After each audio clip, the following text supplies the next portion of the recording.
শহীদ রাষ্ট্রপতি জিয়াউর রহমানের ৪৪তম শাহাদত বার্ষিকী উপলক্ষে দোয়া মাহফিল তবারক বিতরণ ২০২৫। তথ্য ও কথাচিত্রে কেরানীগঞ্জ থেকে রিজিএম স্বপন মাহমুদ। কেরানীগঞ্জ মডেল থানা শাক্তা ইউনিয়ন ৬ নং ওয়ার্ড কর্তৃক আয়োজিত শহীদ রাষ্ট্রপতি জিয়াউর রহমানের ৪৪তম শাহাদত বার্ষিকী উপলক্ষে দোয়া মাহফিল ও তবারক বিতরণ অনুষ্ঠান।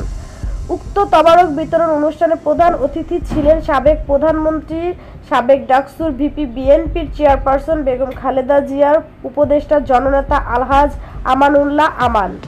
আরও উপস্থিত ছিলেন অ্যাডভোকেট সাইফুল ইসলাম বাদল, সদস্য ঢাকা জেলা স্বেচ্ছাসেবক দল, মোহাম্মদ ফরমান আলী যুব বিষয়ক সম্পাদক মডেল থানা বিএনপি, হাজী মুক্তার হোসেন সাধারণ সম্পাদক জাতীয়তাবাদী শ্রমিক দল মডেল থানা, মোহাম্মদ জাহিদ হোসেন সদস্য মডেল থানা বিএনপি, হাজী মোহাম্মদ মান্নান সভাপতি শাক্তা ইউনিয়ন ৬ নং ওয়ার্ড বিএনপি, মোহাম্মদ লিটন আহমেদ যুগ্ম আহ্বায়ক মডেল থানা, সিনিয়র সাংবাদিক মোহাম্মদ সাইদ আহমেদ দপ্তর সম্পাদক শাক্তা ইউনিয়ন বিএনপি, মোহাম্মদ সজীব খান সভাপতি শাক্তা ইউনিয়ন ৬ নং ওয়ার্ড স্বেচ্ছাসেবক দল।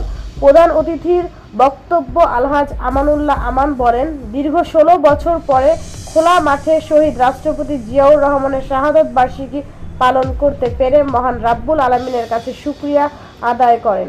বিগত দিনে হাসিনা সরকার মিথ্যা বানোয়াট হামলা করে বিএনপিকে নিশ্চিত করার যে নীল নকশা করেছিলেন, তার সমুচিত জবাব অচিরেই পেয়ে গেছেন। জনাব আমানুল্লাহ আমান বলেন, বিএনপি সরকার জনগণের সরকার ও সরকার যখনই রাষ্ট্রীয় ক্ষমতায় আসে এদেশের মানুষের ভাগ্যের পরিবর্তন হয়।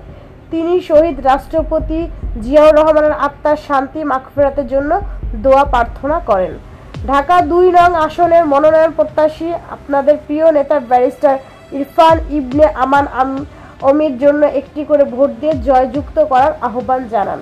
জনাব আমানুল্লাহ আমান সন্তোষিষ্ট প্রকাশ করে বলেন, এত সুন্দর করে আমার নেতা শহীদ রাষ্ট্রপতি জিয়াউর রহমানের শাহাদত বার্ষিকী পালন করার জন্য আমি আন্তরিকভাবে আনন্দিত এবং মুগ্ধ। আলহাজ আমানুল্লাহ আমান বাংলাদেশ জাতীয়তাবাদী দল বিএনপির পক্ষ থেকে হাত নাড়িয়ে শুভেচ্ছা ও অভিনন্দন জানান।